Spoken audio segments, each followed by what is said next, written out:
그런데 게바가 안디옥에 왔을 때 잘못한 일이 있어서 나는 얼굴을 마주보고 그를 나무랐습니다. 그것은 게바가 야고보에게서 몇몇 사람이 오기 전에는 이방 사람들과 함께 음식을 먹다가 그들이 오니 할례 받은 사람들을 두려워하여 그 자리를 떠나 물러난 일입니다. 나머지 유대 사람들도 그와 함께 위선을 하였고 마침내는 바나바까지도 그들의 위선에 끌려갔습니다. 나는 그들이 복음의 진리를 따라 똑바로 걷지 않는 것을 보고 모든 사람 앞에서 게바에게 이렇게 말하였습니다. 당신은 유대 사람인데도 유대 사람처럼 살지 않고 이방 사람처럼 살면서 어찌하여 이방 사람들어 유대 사람이 되라고 강요합니까? 우리는 본디 유대 사람이요 이방인 출신의 죄인이 아닙니다. 그러나 사람이 율법을 행하는 행위로 의롭게 되는 것이 아니라 예수 그리스도를 믿는 믿음으로 의롭게 되는 것임을 알고 우리도 그리스도 예수를 믿은 것입니다. 그것은 우리가 율법을 행하는 행위로가 아니라 그리스도를 믿는 믿음으로 의롭다고 하심을 받고자 했던 것입니다. 율법을 행하는 행위로는 아무도 의롭게 될 수 없기 때문입니다. 아멘. 앉으시기 바랍니다. 우리 기도하도록 하겠습니다. 하나님 아버지, 오늘 저희들 또 이렇게 예배 자리에 모여서 하나님의 자녀들로 또 영적인 또 구성원으로서 이렇게 교회를 형성하고 또 하나님을 중심에 모신 가운데 하나님을 예배하며 또 서로 교제하고 특별히 지금 이 시간은 말씀을 듣기를 원합니다. 하나님의 말씀은 우리에게 많은 것을 줄 수 있습니다. 하나님의 말씀은 우리의 깊은 생각을 드러나게 하시고 또 때로는 우리가 깊은 생각을 할 수 있도록 해주시고 또 하나님의 말씀은 우리 인생의 깊은 실체를 바라볼 수 있도록 도와주십니다. 지금 세상은 많은 생각은 하지만 깊은 생각은 할 수 없는 사람들이 점점 늘어나고 있습니다. 지금 세상은 많은 매일매일의 실제적인 일들에는 골몰하지만 인생의 가장 중요한 저변에 깔린 이슈들에 대해서는 생각하는 것을 방해하고 있습니다. 하지만 우리는 인간으로서 마땅히 해야 할 생각이 있고 마땅히 깨달아야 할 깨달음이 있습니다. 지금 이 시간 하나님께서 우리의 선생님이 되셔서 우리를 일깨워 주시고 가르쳐 주시옵기를 간절히 소망합니다. 그래서 우리가 지혜 없는 자가 되지 않고 지혜 있는 자가 되어서 살 수 있도록 주님 도와주시옵소서. 예수님 이름으로 기도합나이다. 아멘. 네, 우리 오늘 본문은 하나의 에피소드, 이제 하나의 그 사건, 교회 안에서 일어났던 하나의 사건을 소개하고 있는데 이 사건은 매우 중요한 의미를 가지고 있습니다. 여러분은 그 남에게 꾸지람을 받아본 적 있죠, 그죠? 남에게 나무람 또는 꾸지람을 받아본 적이 있는데 우리는 대충 사람을 꾸질할 때 개인적으로 꾸지려고 해요. 꾸지람을 하려고 해요. 왜냐하면은 너무 많은 사람 앞에서 공개적으로 하면 창피하니까. 그런데 우리가 공개적으로 꾸지람을 당할 때 굉장히 불쾌하기도 하고 또 창피하기도 하고 그런 경험들이 있을 줄 압니다. 그런데 대부분 우리가 공개적으로 꾸지람을 당할 때는 우리 손 위 사람들, 그러니까 선생님이나 부모님이나 직장 상사나 그런 손 위의 사람들한테 권위자에게 꾸지람을 당하고 그래도 그건 상당히 불쾌한 기분이 들 때가 많습니다. 그런데 여러분 손 아래 사람에게, 여러분보다 권위가 밑에 사람에게 공개적으로 나무람이나 꾸지람을 당해본 적이 있는가? 굉장히 망신살이 퍼지겠죠, 그죠? 굉장히 기분이 안 좋겠죠. 자, 오늘 본문에 보시면은 이 사도 베드로를 사도 바울이 공개적으로 나무라고 있습니다. 근데 사도 베드로와 사도 바울의 위상은 나중에는 사도 바울도 대단한 사도가 되지만 지금은 사도 바울은 이 새내기 사도예요.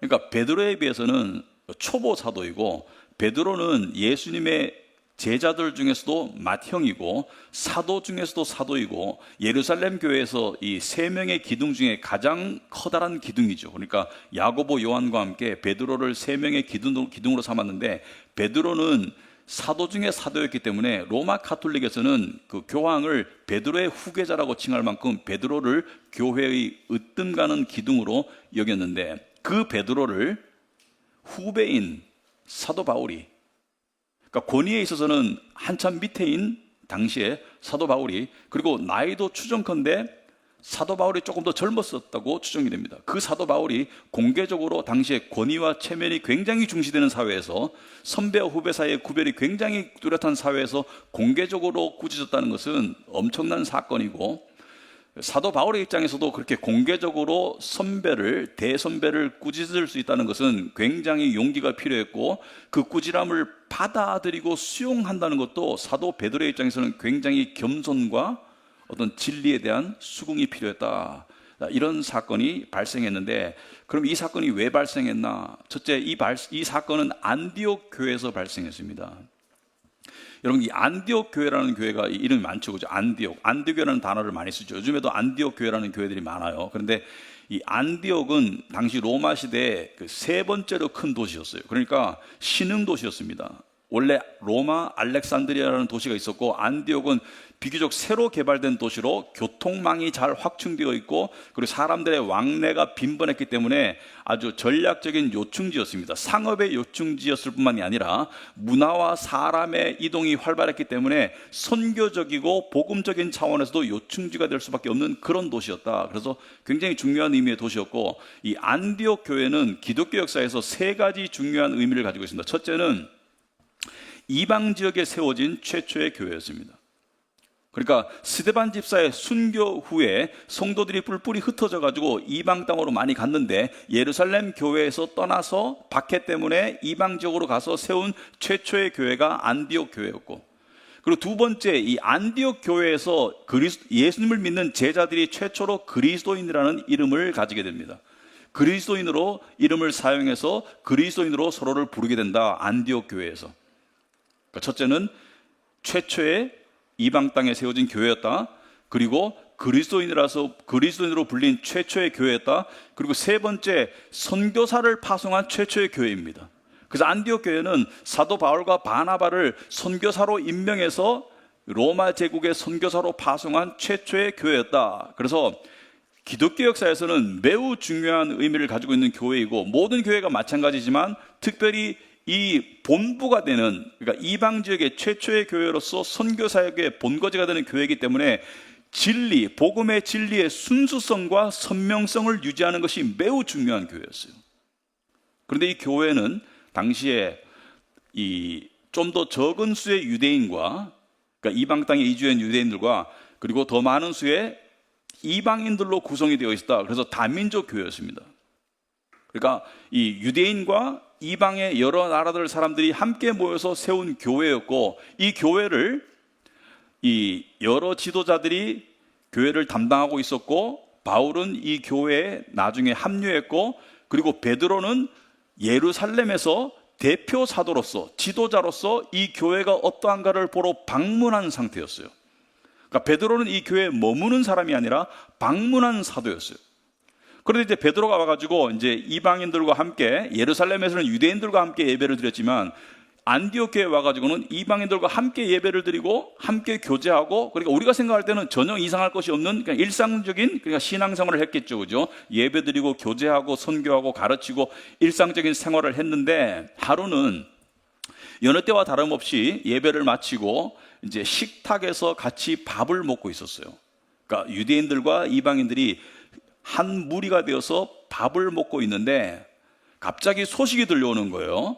그러니까 본국 예루살렘 교회에서 사도 야고보가 파송한 유대인들이 오고 있다는 소식을 들었는데, 이 유대인들은 할례당, 그러니까 할례파 그리스도인들이었다. 그러니까 할례파 그리스도인들은 그리스도의 십자가의 복음을 믿지만, 그리스도의 십자가의 죽으심과 부활은 믿지만 그 위에 할례를 받아야지 더 하나님께 인정받을 수 있고 더 구원을 완성할 수 있다, 이렇게 주장하던 사람들이었습니다. 그러니까 이게 사람들에게는 율법주의가 많이 먹혀요. 왜냐하면 하나님께서 구원의 반석은 놓아주셨지만 너도 네 할 도리를 해야지 구원이 곤고해지는 거 아니겠는가? 당신도 당신의 할 도리를 해야지, 의무를 해야지 구원이 그래도 확고해지지 않겠는가? 하나님의 인정이 지속적으로 주어지지 않겠는가? 이 율법주의가 인간의 기본값입니다. 인간은 내가 하는 대로 대접받는다는 것이 기본값이에요. 그러니까 율법주의는 교회 안에 수천 년 동안 자리 잡은 그러한 독소와 같은 독버섯이죠. 율법이 잘못된 것이 아니라 율법을 통해서 하나님 앞에 의로워질 수 있다는 율법주의. 그러니까 이 거짓 그리스도인들, 그러니까 할레파 유대인들은 율법주의자들이었습니다. 그런데 이 유대인들이 오고 있다는 소식을 듣고 베드로가 밥을 먹다가 숟가락을 놓고 슬금슬금 물러나요.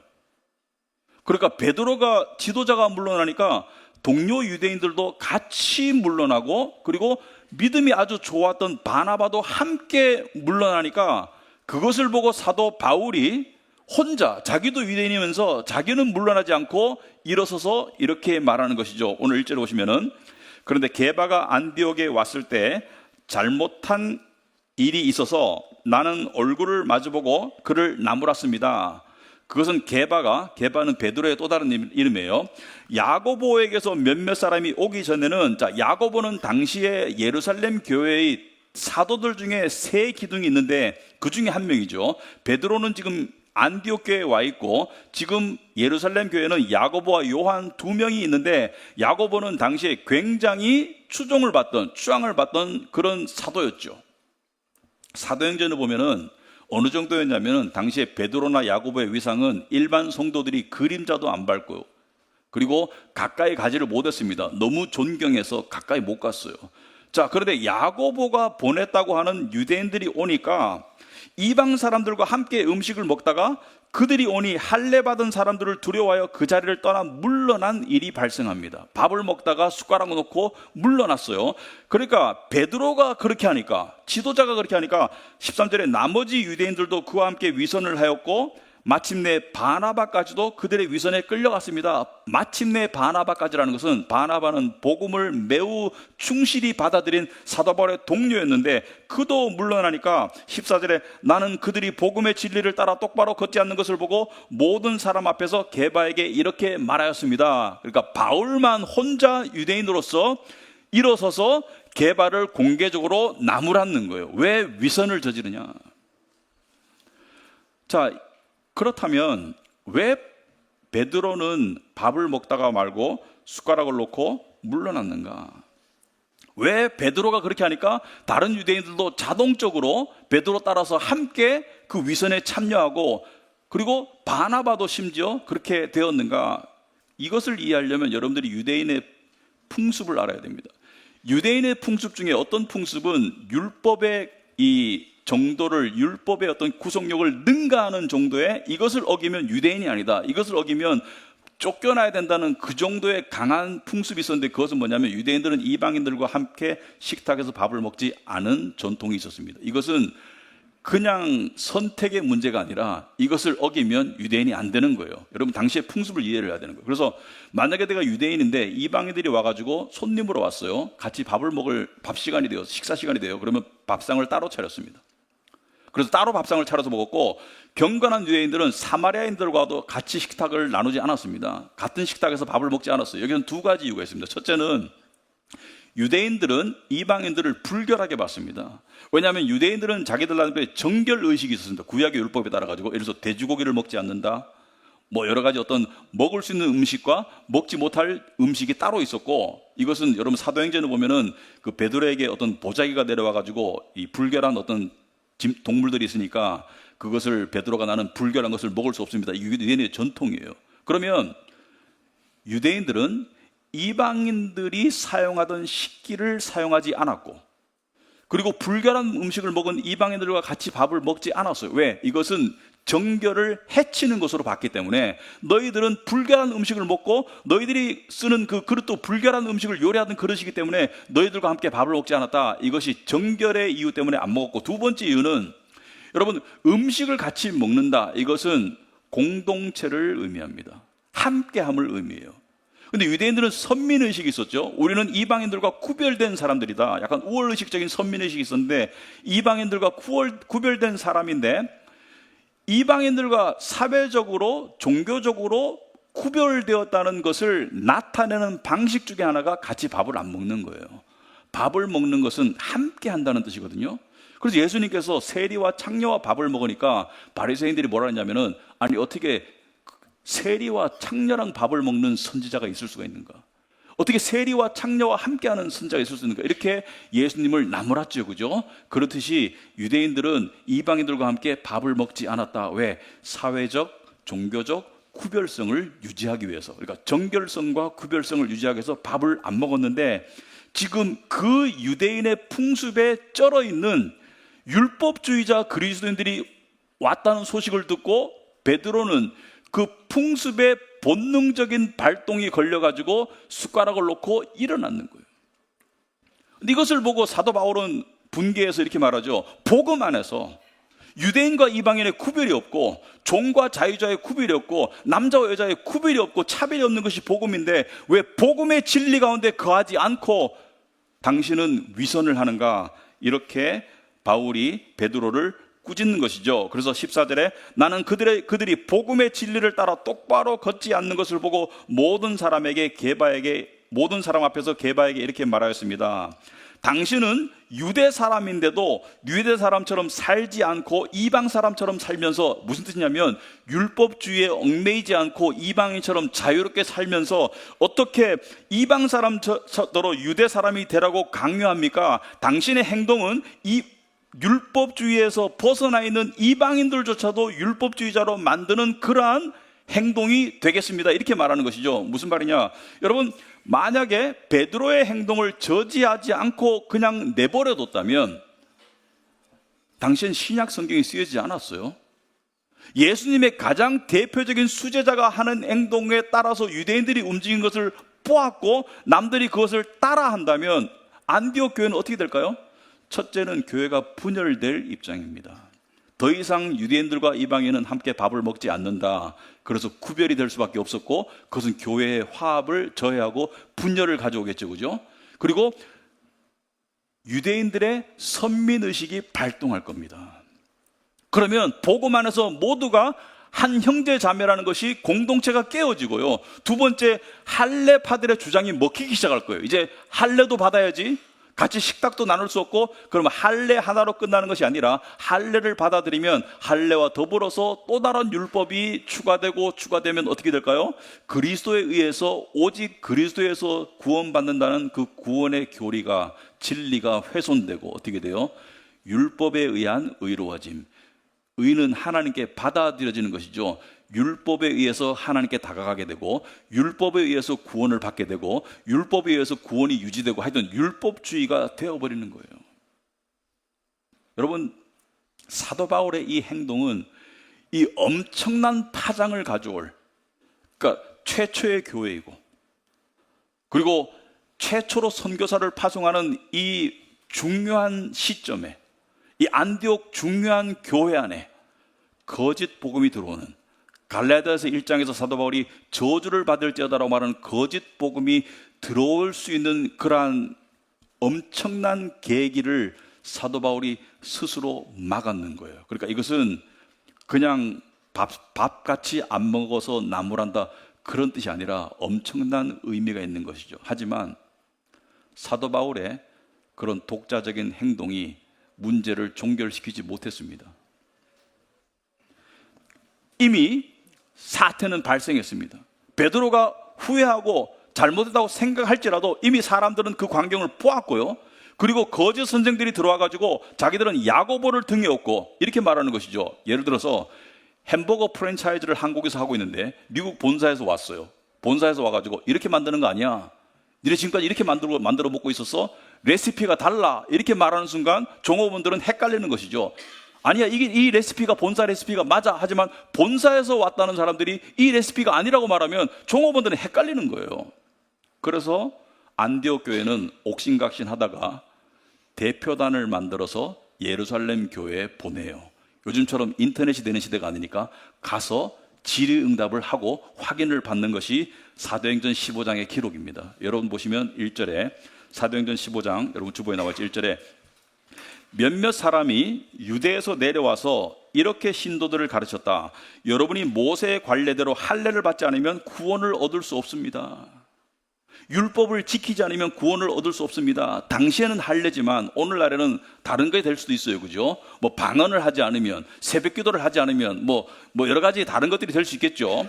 그래서 바울과 바나바 두 사람과 그들 사이에 적지 않은 충돌과 논쟁이 벌어졌다. 자, 바울과 바나바가 한 팀이 되고 예루살렘에서 왔다고 자칭 주장하는, 나중에 거짓 그리스도인으로 판명되는 사도 야고보의 이름을 등에 업고 온 이들과 적지 않은 충돌과 논쟁이 벌어졌다는 것은, 이 충돌이 되게 심해서 드디어 안디옥 교회는, 안디옥 교회가 나오죠. 이게 안디옥 교회는 이 문제로 바울과 바나바와 신도들 가운데 몇 사람을 예루살렘으로 올라가게 해서 사도들과 장로들을 찾아보게 하였다. 그러니까 지금 대표단을 파견해 가지고 사도 야고보를 비롯한 예루살렘 교회 지도자들에게 당신들이 이 사람들을 보낸 게 정말로 맞는가?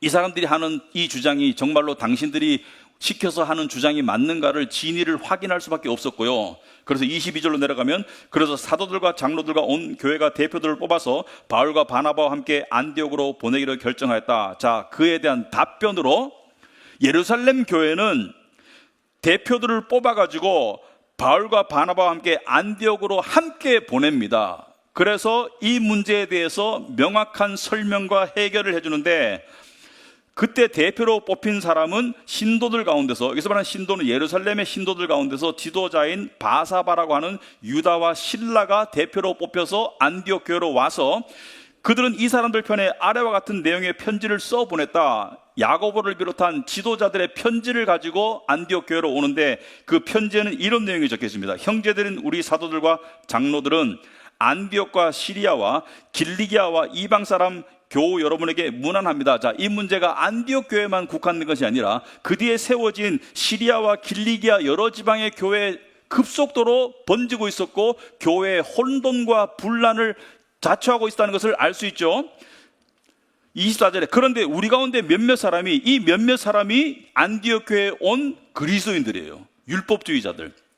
여러분에게 가서 우리가 시키지 않은 여러 가지 말로 여러분을 혼란에 빠뜨리고 여러분의 마음을 어지럽게 하였다는 소식을 들었습니다. 이게 핵심입니다. 우리는 그 사람들을 보낸 적이 없다.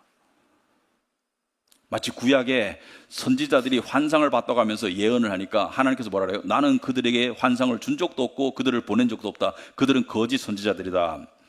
그래서 25절에 그래서 우리는 몇 사람을 뽑아서 사랑하는 바나바와 바울과 함께 여러분에게 보내기로 만장일치로 결정하였습니다. 여기 보면은 이 편지가 이 혼돈과 혼란의 종지부를 찍은 해결책이 되는 것을 알 수가 있겠죠. 여러분, 교회는 항상 내부에 적이 있습니다. 제가 말하는 교회는 교회 전체를 봤을 때, 그것이 율법주의든 인본주의든, 당시의 교회는 외부적으로는 로마의 압제와 핍박, 투옥도 당하고 고문도 당하고 순교도 당하고, 외부적으로는 사회적 냉대도 당하고, 외부적인 적만이 아니라 내부적으로는 거짓 선생들이 교회 안에 들어와가지고 복음을 가짜 복음으로 대처하기 위해서 사탄은 엄청나게 노력했어요.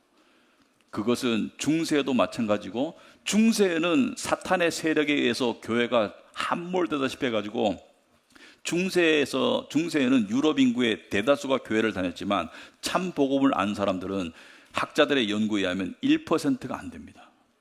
교회 안에 잘못된 복음이 너무나 만연했었어요.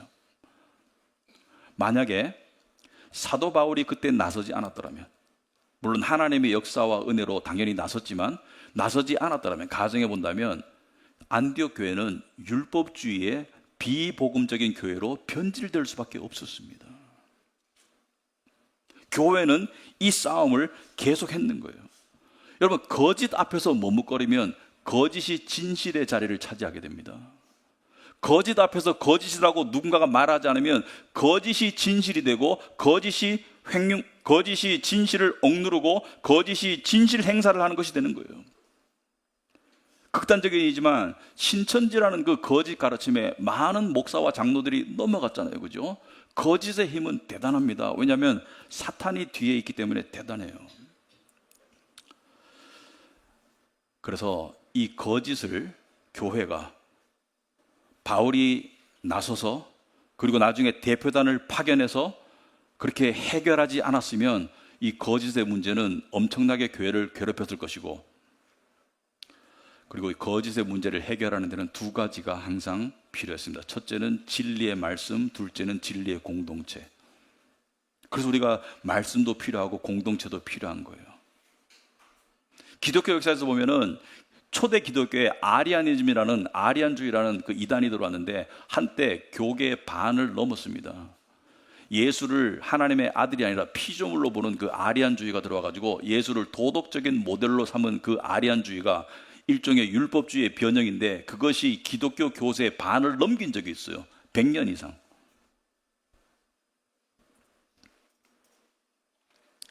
그래서 사도 바울은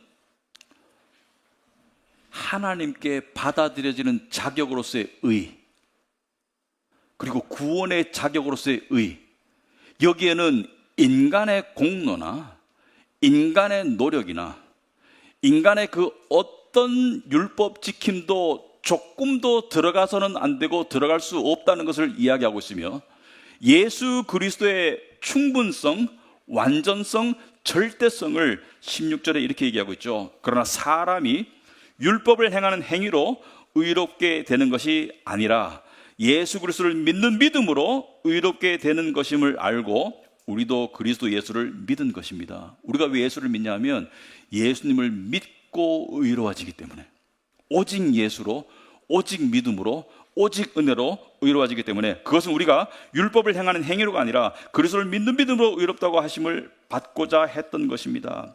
율법을 행하는 행위로는 아무도 의롭게 될 수 없기 때문입니다. 여러분, 하나님은 죄를 받아들일 수 없습니다. 천국에는 죄가 못 들어가요.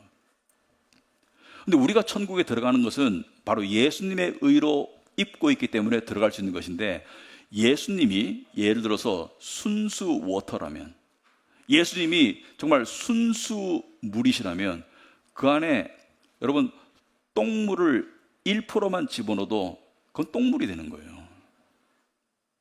순수 복음 안에, 예수님의 의로 가득 찬 순수 복음 안에 인간의 의는 더러운 걸레와 같다고 이사야서에 나와 있는데, 인간의 의를 0.1%만 집어넣어도 그건 똥물이 되는 거예요. 인간의 의는 들어갈 수 없는 거예요. 오직 예수님 때문에 우리를 사랑하시고, 오직 예수님 안에서 우리를 구원하시고, 그리고 오직 예수님 안에서 우리의 구원이 유지되며 하나님은 우리를 항상 받아주신다. 이게 복음입니다. 그러므로 율법주의와 복음의 차이는, 율법주의는 이겁니다. 나는 열심을 낸다. 그러므로 하나님께서 나를 인정하고 받아주실 거야. 이게 율법주의라면, 복음은 하나님은 이미 나를 받아주셨다. 이미 나를 인정하셨다. 그러므로 나는 열심으로 하나님을 섬긴다. 이게 복음입니다. 그런데 오늘 여러분들이 이 설교를 듣고 있잖아요. 근데 여러분들이 이해하고 은혜 받고 하겠지만 큰 감동은, 과거와 같은 감동은 없습니다. 그 이유가 뭔지 아세요? 그 이유는 이것입니다. 여러분, 율법주의자라고 말할 때, 율법주의자는 바리새인들처럼 율법을 통해서 자기의 의를 이루어가는 사람들이 율법주의자예요. 그러나 복음의 은혜로 구원을 받은 사람도 율법주의의 덫에 걸릴 수가 있습니다. 그래서 복음의 은혜의 능력으로 빠져나올 때 그때 기쁨과 감격이 있어요. 그런데 과거 시대에는 율법주의의 덫에 걸리거나 율법주의자들이 교회 안에 많았습니다. 그래서 이런 본문의 설교를 하면 사람들이 자유함을 느끼고 심지어 감동해서 눈물을 흘리고 그런 경우가 꽤 있었어요. 저도 여러 번의 경험이 있지만은, 예를 들어서 10여 년 전에 양평에 그 교회 연합 청년부 수련회 가가지고 설교를 한 적이 있는데, 그때 20대 중반의 어떤 이 자매가 이 설교 마치고 다음 강의 중간에 질문 시간에 와가지고 저한테 질문하는 거예요. 그때도 이 갈라디아서 비슷한 공부를 했는데, 목사님, 저는 새벽기도도 나가고 교회에서 시키는 거 성가대도 하고, 그리고 정말 모임이란 모임은 다 나가고 봉사도 하고 하는데 하나님께 받아들여진다는 느낌이 안 들어요. 첫사랑이 회복이 안 돼요. 그래서 제가 그랬죠. 하나님이 자매를 처음에 왜 받아주셨어? 새벽기도 나가서 받아주셨어? 성경 공부 나가서 받아주셨어? 봉사해서 받아주셨어? 아니잖아. 예수님 때문에 받아주셨잖아. 이 말 한마디에 눈물이 쏟아지는 그런 은혜가 있었는데 오늘날에는 왜 그런 감동이 없을까? 왜 없는지를 제가 설명해 드리겠습니다. 이게 2탄이에요. 지금까지는 본문에 관한 설명이지만 잘 보시기 바랍니다. 요즘 교회 안에서 율법주의 때문에 힘들어하는 사람이 별로 없어요. 왜냐하면 율법주의 때문에 율법주의의 덫에 걸리려면 이것이 있어야 됩니다. 근본적으로 종교심이 있어야 돼요. 그러니까 종교심이라는 것은 하나님께 인정받고 싶은 갈망이 있어야 돼요. 하나님께 받아들여주고 싶은 갈망이 있어야 돼요. 그 갈망이, 그러니까 배가 고프니까 불량식품을 먹는데 배가 안 고프면 불량식품을 안 먹게 되죠. 그러니까 오늘날 율법주의의 덫에 걸리는 사람들이 현저히 적은 이유는 복음주의자가 많아서가 아니라 근본적인 이유는 하나님에 대한 갈망이 없어서 그럽니다. 하나님에 대한 인정에 대한 욕구가 없어요. 옛날에는 교회 다니면서 어떻게 하면 내가 하나님을 기쁘게 할까? 어떻게 하면 하나님께 인정받을까? 어떻게 하면 하나님께 받아들일 수 있을까? 어떻게 하면 구원의 은혜 가운데 내가 거할 수 있을까? 그래서 어떻게 하면 하다 보니까 잘못하니까 율법주의에 덫에 걸렸는데 지금은 현대 문화는 뭐예요? 교회만이 아니라 교회 밖에도 마찬가지지만 종교심이 현저히 저하되었고 그리고 남에게 받아들여진다는 것에 대한 갈망을 스스로 거부합니다. 왜? 내가 왜 남한테 인정받으려고 노력해야 돼? 여러분 직장 가보면 직원들이 상사에게 인정받으려고 옛날만큼 노력하던가요? 아니죠. 나는 그냥 내 삶을 살아가고 내 할 일 할 거야. 당신이 나를 인정하든 말든 나는 신경 안 써. 그러니까 말하자면 자기 정당성에 대한 갈망이나 신과의 관계에서 의에 대한 갈망이 없어요. 왜 그럴까? 여러 가지가 복합되어 있죠. 얼마 전에 우연히 텔레비를 보다가 유명 연예인이 80이 넘은 유명 연예인인데 보면은 70살로 보여요. 그러니까 무슨 이렇게 연예인이니까 관리를 많이 했겠죠. 그래서 여성분인데 되게 이렇게 젊어 보이는 연예인인데 되게 이제 물론 텔레비에 나오니까 이제 또 이렇게 활기 있게 얘기하겠죠. 근데 이제 사회자가 물어봅니다. 어떤 생각으로 지금 살고 계시냐 물어보니까 저는 최대한 편안하고 재미있게 살다가 가는 게 목적입니다. 최대한 편안하고 재미있게 살다 가는 게 목적입니다. 여러분, 너무 함축적으로 요즘 세대를 표현하지 않았나요? 요즘 세대 사람들은 최대한 편안하고 재미있게 살고 싶어서 그것을 누릴 수 있는 근간이 되는 두 가지를 추구합니다. 하나는 건강이고 하나는 물질이에요. 물질이 있어야지 재미있게 살 수 있고 건강해야지 누릴 수 있는 거죠. 그죠? 건강과 물질을 추구하는 삶을 살죠.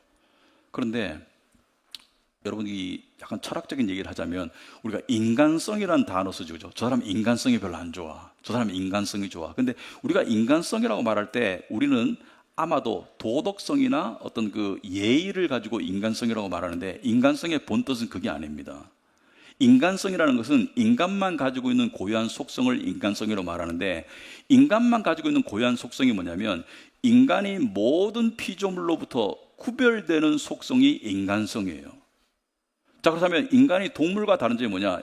동물은 동물성을 가지고 있죠. 육체를 가지고 있고 동물은 사리 판단이 안 되죠. 동물은 배고프면 먹어야 되고 동물은 남을 배려하거나 그런 게 없죠. 윤리성이 없죠. 동물성이죠. 근데 인간은 두 가지를 다 가지고 있어요. 첫째는 동물성을 가지고 있습니다. 피조물로서. 두 번째는 인간은 영성을 가지고 있어요. 영혼을.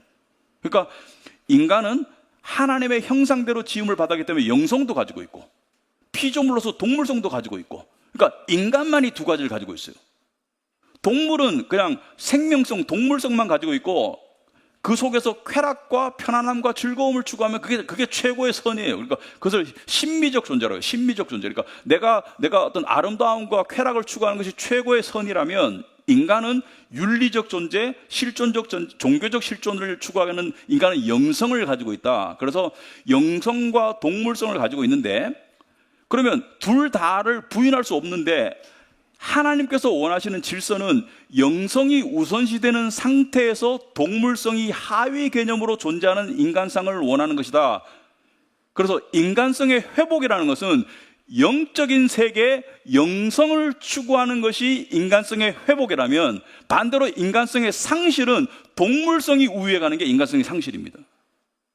그러니까 도덕성이 아니에요. 이거는 근본적으로. 물론 도덕성이 결과로 나타나는 것이지, 근본적인 메커니즘은 영성을 추구하면 인간성의 회복이 되고, 그리고 우리 기독교인의 버전으로는 하나님을 닮아가는 게 되고 성화가 되는 것이고, 동물성을 추구하면 인간성의 상실이 되는 것이고 동물화되는 것이다. 그런데 최대한 편안하고 재미있게 산다는 것은 인간성의 회복인가요? 상실인가요? 상실이죠. 상실이에요. 요즘 사람들이 이 문명의 발달 속에서 점점 더 사탄은 매우 치밀하고 광범위하게 인간이 영성을 잃어버리도록, 영성에 대한 관심조차 주지 않도록 계속해서 영성을 죽여서 인간을 동물화하고, 그것은 하나님과의 관계를 차단하는 것이 목적입니다. 하나님을 찾지도 못하도록, 생각지도 않도록 만드는 게 목적이고, 이게 저는 사탄의 최후의 발악이라고 생각해요. 여러분, 지금 우리가 살고 있는 시대를 꿰뚫어 볼 줄 알아야 합니다. 우리는 지금 엄청난 사탄의 조직적인 그런 영적 공격 앞에 세상이 지금 속수무책으로 지금 당하고 있는 그런 시대에 놓여 있다고 볼 수 있어요. 물론 교회는 살아있으면 전혀 그럴 이유가 없죠. 저는 일반적인 그런 세태를 말하는 것입니다. 하나님 나라는 여기에 끄떡할 필요는 없어요. 그렇지만 일반적인 세태 속에서, 저는 이것을 세속적 실용주의라고 생각합니다. 세속적 실용주의. 그러니까 현세적이고 세상적인 실용주의. 그러니까 내가 편하고 내가 재미있으면 되지, 영적인 것을 왜 추구해? 의가 왜 필요해? 자기 정당성? 그 쓰레기통에 갖다 버려. 내가 편하고 재미있게 사는데 나 혼자 편하고 재미있으면 되지. 그러니까 자기 중심성의 그런 세계관이 너무 팽배한 시대를 우리가 지금 살아가고 있는데, 이것이 교회 안에 안 들어온다고요?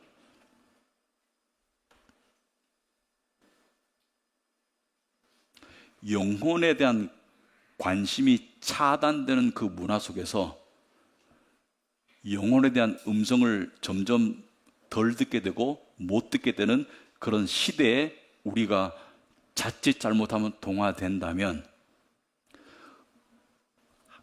하나님에 대한 관심이 줄어들고 하나님과의 관계에 대한 갈망이 줄어들면 의가 필요 없습니다.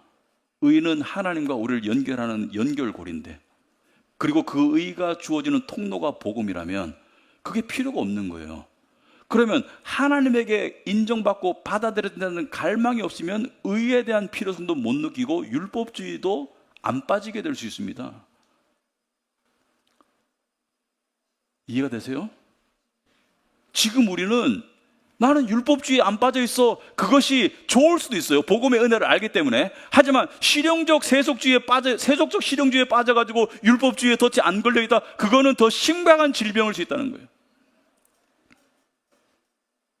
더군다나 AI가 출현하고 있죠, 그죠? AI가 유용하게 사용될 수도 있다고 봅니다. 저는 그 자체가 악이라고 보진 않아요. 하지만 AI는 우리에게 생각할 틈을 안 주죠. 생각할 틈을 안 주고 정답을 제시하죠. 마치 우리가 어디 갈 때 같은 목적지를 가는데도 계속 내비게이션 켜죠. 옛날 같으면 한두 번 가보면 기억해서 내가 생각해서 가는데, 이제 생각 없이 내비게이션 켜고 계속 따라가듯이 AI가 우리에게 정답을 제시하기 때문에 정답을 아는데 내가 왜 생각해야 돼? 정답대로 살아가면 되지. 이게 우리가 지금 어떻게 되는 거예요? 우리가 영성만 잃는 것이 아니라 사고력도 현저하게 저하되고 정보력만 늘게 되는 그런 동물화가 진행되고 있는 거예요. 그래서 우리가 행복해졌습니까? 문명이 발달하고 사회가 정보화되고 그래서 우리가 풍요로워졌을지는 몰라요. 그러나 행복해졌나요? 영혼의 불안, 영혼의 두려움. 어거스틴이 이렇게 말했죠. 내가 하나님 안에서 영혼의 안식을 발견하기 전까지 나는 계속 불안했다. 인간은 하나님이 필요해요. 율법주의에 덫에 빠진 사람은 최소한 하나님이 필요하다는 것은 인식할 수 있었기 때문에 율법주의에 빠졌다면, 지금은 율법주의에 안 빠지는 것이 복음을 믿어서이기보다는 많은 사람들이 하나님의 필요성조차도 못 느끼고 영혼의 음성조차도 못 듣기 때문에 율법주의에 안 빠지고 있지는 않는 건지 생각해 볼 필요가 있다. 그래서 어떻게 됐나요, 우리가? 요즘 사람들이 어떤가요? 더 많은 사람들이 정신병원을 가요? 더 많은 사람들이 불안해요? 더 많은 사람들이 우울해요? 더 많은 사람들이 삶이 두려워요? 더 많은 사람들이 절망해요? 왜? 영혼을 아무리 눌러도 영혼이 없어지는 게 아니기 때문에. 영혼의 그 절규의 음성을 내가 못 듣는 상태는 내가 병든 거예요. 그럼 우리는 어떻게 영혼의 음성을 들어야 되나? 영혼의 음성을 들었을 때 그 영혼이 누구를 찾아요? 믿는 사람이면 하나님을 찾는 거죠, 그죠? 왜? 하나님이, 내 영혼이 하나님을 만날 때 그 안에 참된 삶의 의미가 있기 때문에 하나님을 찾는 내 영혼의 음성을 들어야 되겠죠, 그죠? 그럼 하나님을 찾으려고 하면 나는 찾을 자격이 없네. 그러니까 의가 필요하게 되겠죠, 그죠? 그 의는 어디서 찾아요? 예수님을 통해 찾게 되겠죠. 복음이 깨달아지게 되고 복음이 적용되고 복음의 은혜가 감격스럽겠죠. 근데 영혼의 음성도 안 들리는데 어떻게 복음을 찾아요?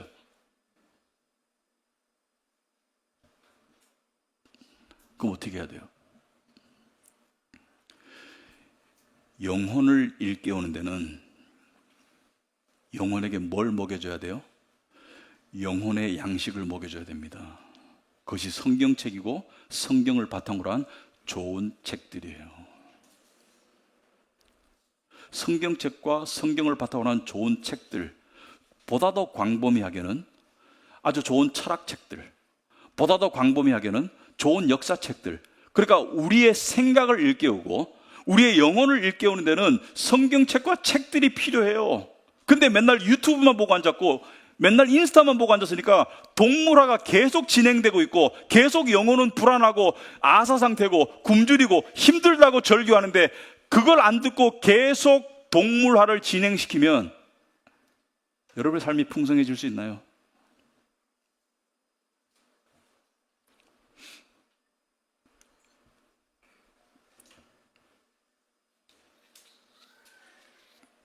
그래서 오늘날 율법주의에 대한 생각이 별로 없는 거예요. 그건 우리가 복음주의자라서 그런 게 아니에요. 많은 경우. 잘 들어보세요. 되는 대로 시대의 흐름에 자신을 맡겨버린 채 살아가는 삶에는 실존적인 고민이 없습니다. 여기서 말하는 실존적인 고민은 먹고 사는 데 대한 염려가 아니라 내 실존적인 고민, 내 존재의 의미, 내 존재의 목적, 내 존재의 정당성, 내 존재가 어디서 안식을, 실존적인 고민이 없고요. 실존적 고민이 없는 사람은 진정한 인간으로 실존하는 것이 아니라 인간의 모습을 가졌지만 동물에 가까운 존재로 전락하고 있는 거예요.